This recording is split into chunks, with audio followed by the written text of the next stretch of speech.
নমস্কার দর্শক বন্ধুরা, মুনমুনে পৃথিবীতে সকলকে জানাই স্বাগত। আজকে একটা মিষ্টি রেসিপি নিয়ে হাজির হয়ে গেলাম আপনাদের সামনে। আশা করি রেসিপিটা কিন্তু ভালোই লাগবে। আজকে রেসিপি কালাকাঁদ মিষ্টি করব। বাড়িতে কী সহজে কিন্তু কালাকাঁদ মিষ্টি তৈরি করা যায় সেটা আজকে আপনাদের আমি শেয়ার করব। প্রথম থেকে শেষ অবধি দেখার অনুরোধ থাকলো। ভালো লাগলে কিন্তু লাইক কমেন্ট শেয়ার করতে কিন্তু ভুলবেন না। ভিডিও নিচে দেখুন একটা লাল বোতাম আছে, সেটা ক্লিক করে রাখুন সবার প্রথমে নতুন ভিডিওর আপডেট পাওয়ার জন্য। বন্ধুদের বলছি পাশে থাকুন, সাপোর্ট করুন। চলুন তাহলে রেসিপিটা শুরু করা যাক। কালাকাঁদ মিষ্টি করার জন্যে ছানা নিয়েছি 200 গ্রাম। ছানার যে এক্সট্রা জলটা আছে সেটা ছাঁকনির উপরে রাখলে কিন্তু বেরিয়ে যাবে জলটা। লিকুইড দুধ নিয়েছি হাফ লিটার, চিনি নিয়েছি 100 গ্রাম। এবার মূল রান্নায় চলে যাব। গ্যাসে একটা কড়া বসিয়ে দিয়েছি, কড়াতে সামান্য একটু জল দিয়ে দেবো। এবার লিকুইড দুধটা দিয়ে দেবো। ডাইরেক্ট আমি কিন্তু কড়াইতে দুধটা দিলাম না, অল্প জল দিয়ে তারপরে দুধটা দিলাম।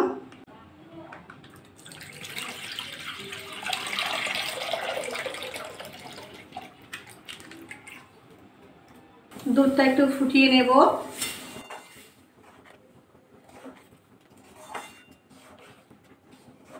ওদিকে দুধটা গরম হতে হতে 4 চামচ আমি গুঁড়ো দুধ নিয়েছি।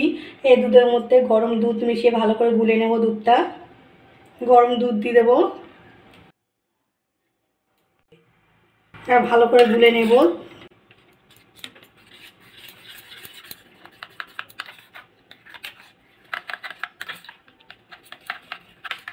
ভালো করে গুঁড়ো দুধটা গুলে নিয়েছি, একটু কিন্তু দানা নেই। এবারে কিন্তু গুলে নিতে হবে ভালো করে। আর এই দুধটা কড়ার মধ্যে দিয়ে দেবো। কড়ার দুধটা কিন্তু ভালো করে ফুটিয়ে নিতে হবে, অনেকটা কিন্তু ঘনও হয়ে গেছে। এবার এই দুধটা দুধের মধ্যে দিয়ে দেবো। দিলে কিন্তু অনেকটা দুধ কিন্তু তাড়াতাড়ি ঘন হয়ে যাবে। আপনারা কিন্তু কনডেন্স মিলও দিতে পারে, আর সবার কথা তো সবসময় থাকে না, ওই কারণে আমি কিন্তু গুঁড়ো দুধ দিয়ে আপনাদের দেখালাম। এইভাবে করলেও কিন্তু খুব সুন্দর লাগবে খেতে কালাকাঁদ মিষ্টিটা। বন্ধুদের বলবো কিন্তু অবশ্যই কিন্তু বাড়িতে একবার কালাকাঁদ মিষ্টি করে খেয়ে দেখবেন। কেউ বুঝতেই পারবে না দোকান থেকে এনেছেন কিনা বাড়িতে করেছেন। আপনি না বললে কিন্তু কেউ বুঝতেই পারবে না। অনবরত কিন্তু নাড়াচাড়া করতে হবে, দুধের যে সরটা পড়ে সেটা না পড়ে, করলে কিন্তু টেস্টটা কিন্তু বেশি ভালো লাগবে না খেতে। দুধটা কিন্তু ফুটিয়ে অনেকটাই কিন্তু ঘন করে নিয়েছি। এবার ছানাটা দিয়ে দেব।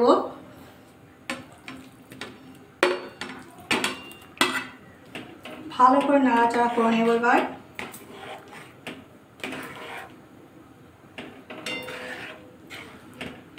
দুশো গ্রাম ছানায় কিন্তু আপনাদের 500 লিকুইড দুধ হলে কিন্তু হয়ে যাবে। আর আমি 100 চিনি নিয়েছি, চিনিটা কিন্তু আপনারা কম বেশি করে দিতে পারেন। ভালো করে মিশিয়ে নিয়েছি ছানা দিয়ে দুধটা দিয়ে, আর ভালো করে ফুটিয়ে নেব। দুধ আর ছানাটা কিন্তু ভালো করে ফুটিয়ে একদম ঘন করে নেব। আর অনবরত কিন্তু নাড়াচাড়া করতে হবে। ফুটিয়ে কিন্তু অনেকটাই গুঁড়ো করে নিয়েছি, আরও কিন্তু ঘন হয়ে যাবে। বাড়িতে কিন্তু কোনো অতিথি আছে, এই মিষ্টিটা কিন্তু আপনারা করে দিতে পারেন। সে কিন্তু বুঝতেই পারবে না দোকান থেকে না নাকি বাড়িতে তৈরি করা। বন্ধুরা অবশ্যই কিন্তু একবার বাড়িতে কালাকাঁদ মিষ্টি করে খেয়ে দেখবেন। তারপর আমাকে কিন্তু কমেন্ট করে জানাতে ভুলবেন না। ভালো লাগলে কিন্তু একটা লাইক কমেন্ট শেয়ার করতে একদমই ভুলবেন না। বন্ধুরা বলছি আমার পাশে থাকুন, সাপোর্ট করবেন আমাকে। অনেকটাই কিন্তু আমি শুকিয়ে নিয়েছি। ঠিক এরকম সময় চিনিটা দিয়ে দেবো। চিনিটা কিন্তু আপনারা কম বেশি করে দিতে পারেন।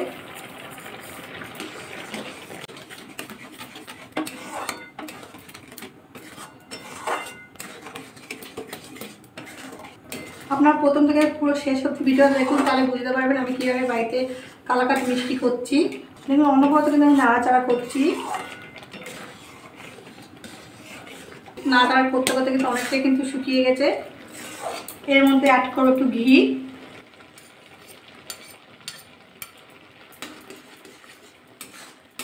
ঘিটা দিয়ে একটু নাড়াচাড়া করে নেব। যে এক্সট্রা জলটা আছে সেটাও কিন্তু একদম শুকিয়ে নেব। কালাকাঁদের যে একটা মিষ্টির মধ্যে দেখবেন একটা কিন্তু দলা ভাব থাকে, সেই দলা ভাব কিন্তু এসে গেছে। আর একটু শুকিয়ে নেব নাড়াচাড়া করতে করতে। দেখুন যে একটা জলটা ছিল সেটা কিন্তু শুকিয়ে নিয়েছি। আর একটু নাড়াচাড়া করে নেব। দেখুন একটু কিন্তু জল নেই। এবার নামিয়ে নেব, গ্যাসটা এবার অফ করে দেবো। একটা টিউবের পানির মধ্যে কেক পেপার একটা লাগিয়ে নিয়েছি, তার উপরে একটু ঘি লাগিয়ে নেব।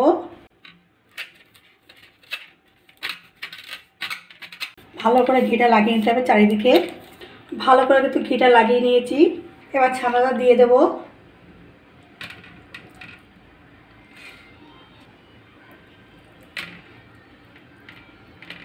পুরো ছানাটা দিয়ে দিয়েছি। আর ভালো করে চেপে চেপে নেব।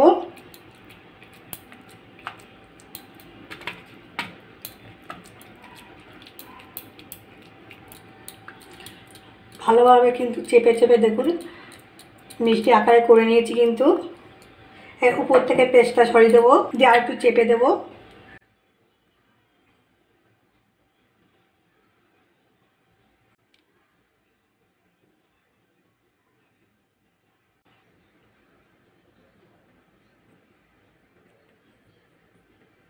একটা চামচ নিয়েছি বা চামচ দিয়ে একটু চেপে চেপে দেবো।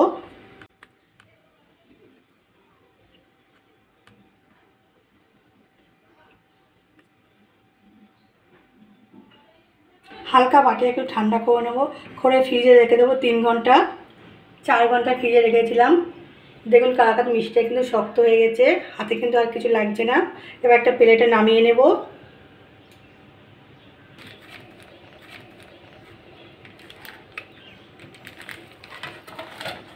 কেক পেপারটা দিলে কী হয় দেখুন কীরকম কিন্তু নামিয়ে নিলাম। একটা কেক পেপারের উপরেও কিন্তু মিষ্টিটা রাখতে পারেন, না একটা সাদা কাগজের উপরেও কিন্তু মিষ্টিটা রাখতে পারেন। রাখলে কী হবে কিন্তু বলুন তো, সুবিধাটা ভালো। দেখুন কীরকম কিন্তু বেরিয়ে আসছে, গায়ে কিন্তু একটু লেগে নেই। এবার কেক পেপারটা ছাড়িয়ে নেব, হাত থেকে মিষ্টির উপরে দিয়ে দেবো। দেখুন কী দারুণ উঠে গেল। এবার প্লেটটা নেবো, নেবে এরকম করে উল্টিয়ে দেবো। দেখুন কী সুন্দর না লাগছে দেখতে। বাড়িতে কিন্তু আপনারা কিন্তু কালাকাঁদ মিষ্টি তৈরি করে নিতে পারেন। আমার এই রেসিপিটা কিন্তু ফলো করে কিন্তু আপনার বাড়িতে এই কালাকাঁদ মিষ্টি তৈরি করলে কিন্তু পুরো পারফেক্ট কিন্তু কালাকাঁদ মিষ্টি তৈরি হবে।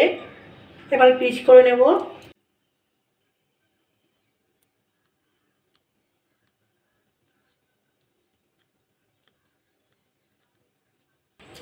মিষ্টিগুলো চৌকো হিসাবে কিন্তু কেটে নিয়েছি।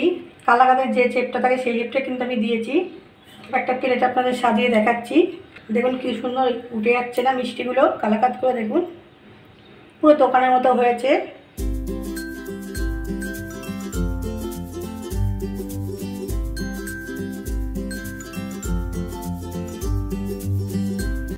একটা প্লেটে সাজিয়ে দিয়েছি, দেখুন কি সুন্দর না লাগছে দেখতে। কালাকাঁদ মিষ্টি কিন্তু পুরো রেডি। 200 ছাড়াই কিন্তু 9 পিস মিষ্টি তৈরি হয়েছে। ভালো লাগলে কিন্তু লাইক কমেন্ট শেয়ার করতে কিন্তু ভুলবেন না। বন্ধুরা আমার পাশে থাকুন, সাপোর্ট করুন। আজকের মতো এই অবধি, কালকে একটা নতুন রেসিপি নিয়ে হাজির হয়ে যাবো আপনাদের সামনে।